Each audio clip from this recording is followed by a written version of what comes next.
All right, I'm back. Hey, I apologize for all that fan noise in the background. Didn't realize it was so loud, but it is a hot day in New Jersey as it is throughout the country. So I've turned it off for this one and hopefully I don't melt. I have got a little surprise for you. I'm going to do a sneak peek on a new item and check it out. Is that so stinking cute? Oh my goodness. Absolutely love it. And this is the new Boo Boo bead board. It's a little paw. We're making adjustments to the little piece of cork there. It'll be a little bit smaller so that you can put your needle in. And yeah, isn't it adorbs? I'm so stinking in love with it. It's a little boo paw. Okay, let's focus. All right, so I am going to pull my my loom into the shot here. I've got my TOHOs, my gorgeous luster. Oh my gosh, these are so delicious. Oh, they're beautiful. Okay, so I'm going to be, let me pull this back out for a second here.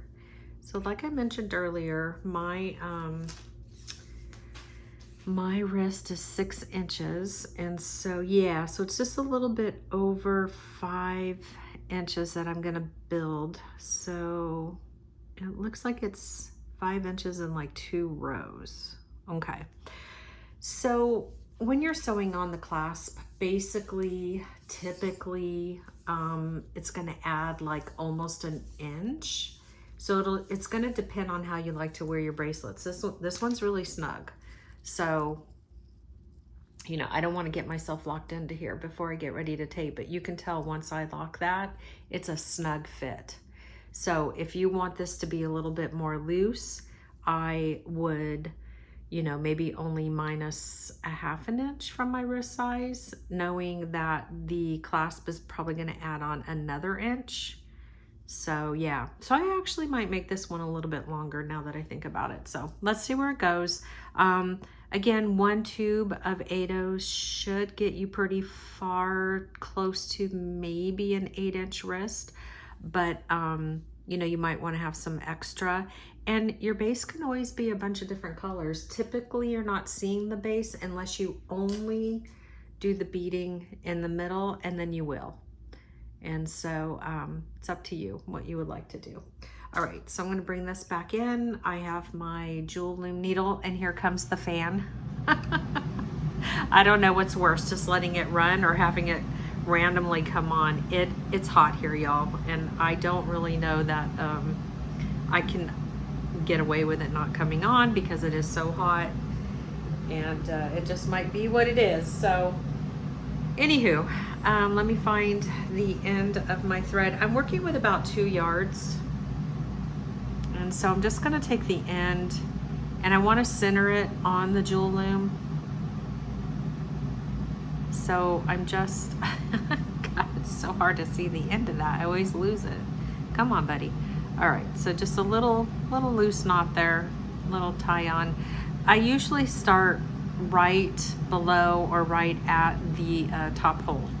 So this is my left hand, this is my right hand, and this is my body, and this is the loom away from me. Okay, so we're gonna bring all of this to the left side of the loom.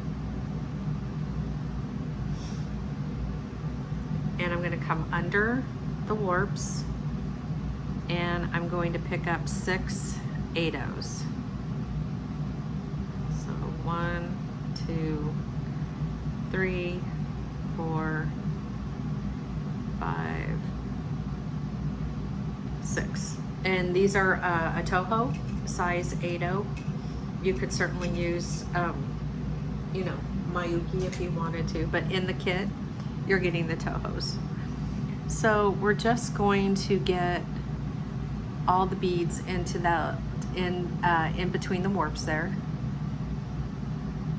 And then I'll take the needle, and I'm gliding back through the beads. Whoops, I was. Gliding back through the beads, and I'm on top of the warps.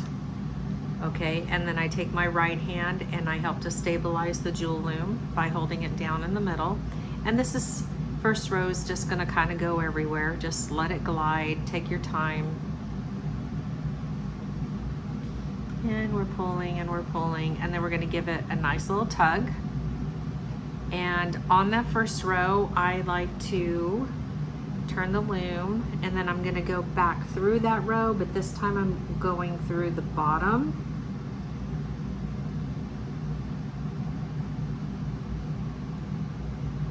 Of the bead, and I'm going, whoops, easier said than done. Okay, yeah, so I'm going under the warps, and this is just like my little way to secure that first row from not going everywhere, especially since we're going to be sewing on a clasp. I just kind of want to give it a little extra security, and then of course I'm going to go right back through it again. And I'm only going to do it that one time because I still need room in that first row to make my loops, to sew on my clasp, so I don't want to take up all the space in that hole. All right, so there's my first row. It's really nice and secure, really straight, and I'm in the right spot. So now I'm just going to continue that same technique, same motion, picking up 6 beads.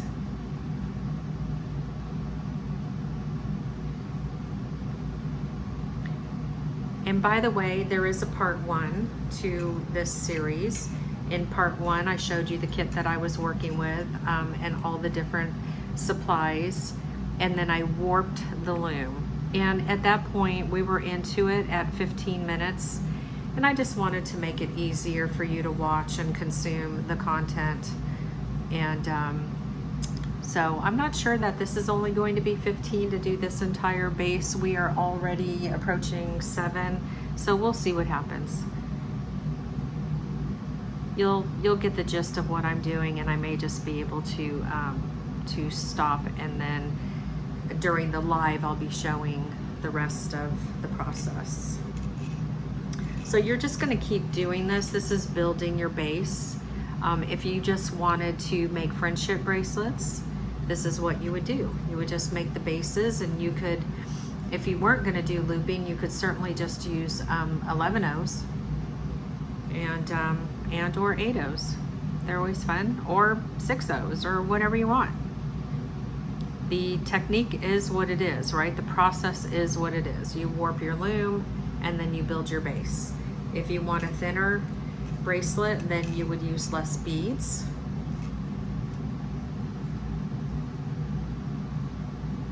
So, yep, just always want to make sure you're on top of the warps. If you're not on top of the warps and you were pulling, then you got to that point, your beads would fall off if you were not on top of the warps.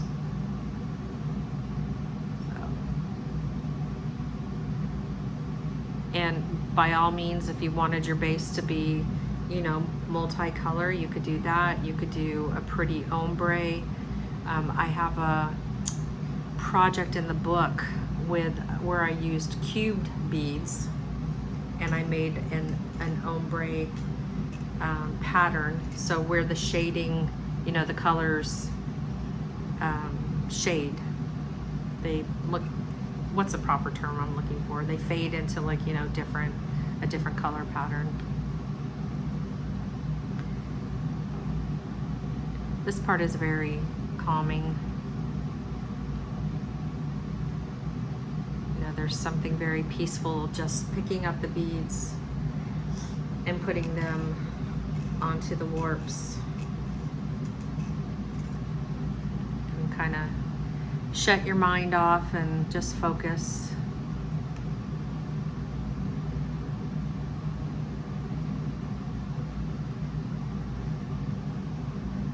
So under the warps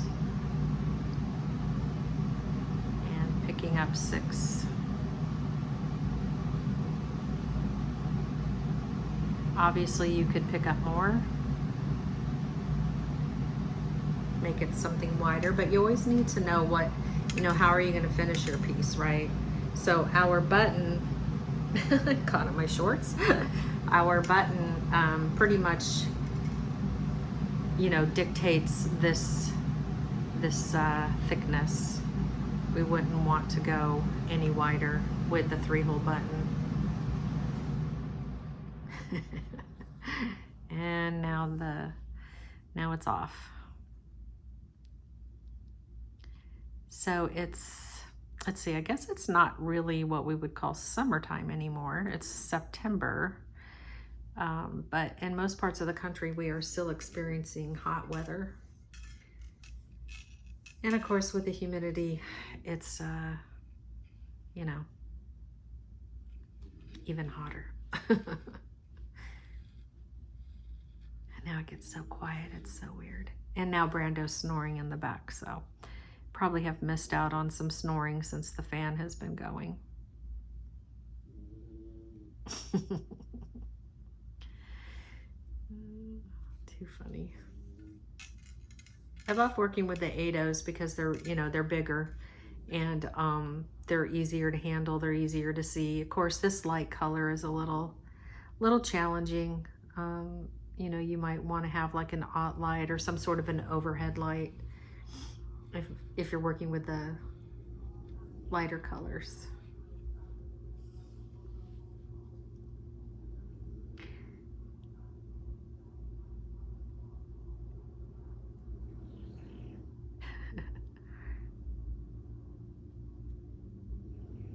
So we're just counting along. Let me see where we are with our time.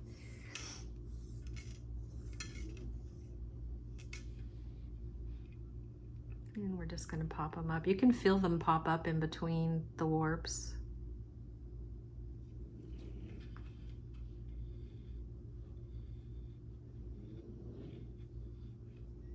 And you can see that, you know, every time that I pull through, I'm just really making sure that there's no looseness, but I don't ever want to pull so tight that I distort the warps, meaning, you know, that I pull so tight that now they're kind of pinched in. So you want to be careful of that.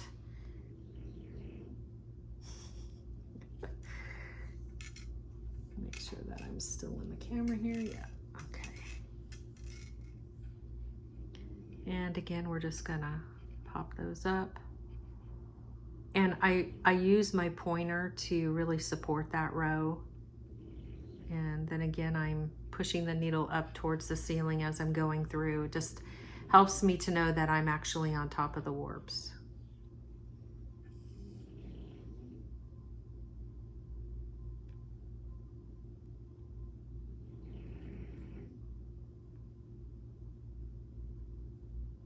Let's see, what is this? 5 or 6?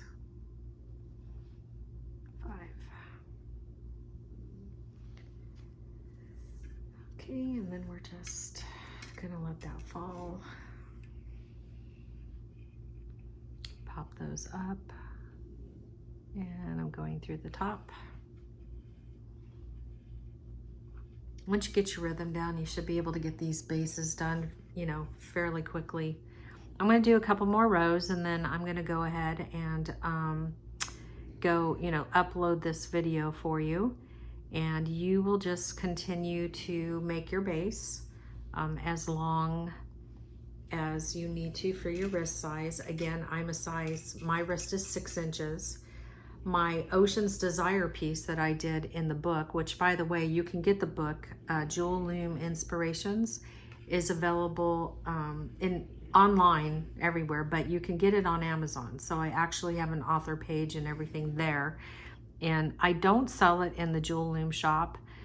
It's, you know, the size of it and everything makes it a little awkward for shipping, from my standpoint anyway, with all the things I sell. And, you know, I can't offer free shipping on it. So if you're a Prime member and all that good groovy stuff, but look locally. Many times your local bookstore will have it. Barnes and Noble. I'm not sure if Hobby Lobby has it on their website or in their store, but they do carry the Jewel Loom, and Michael's has it as well. And so, you know, it's a great book. Like, I'm not just saying it it's not just because it's mine, but it really is a great book. So Ocean's Desire is the, you know, the project that we're making, but we're making it with a different color palette called Bright Lights Vega Nights. And so yeah, so I'm probably gonna make mine about 5.5 inches long because I don't want it to be so tight. And then I'll gain another 1/2 inch, 3/4 of an inch with the clasp. So, yep. All right, let me see, where are we at? Okay, yeah, we're at 15 minutes. So I'm just gonna continue to work on my base, and then we will have the live September 7th, 2023. There'll be a live to start the looping. And chances are, you know, that sewing on the clasp, I'm thinking is probably going to have to be also another whole part, because this is a big project. You know, sitting down and doing this project all at once is a lot. And so I used to do these on Lean's Creative Living, and we would work on them during our breaks. And so it was a process, you know, a few day process of just working on it and doing the loops. I would imagine if you sat down, it would be, you know, it could be a 5-hour project, just depending on how fast you go. But it's a beautiful, beautiful sacred weave. It's very special.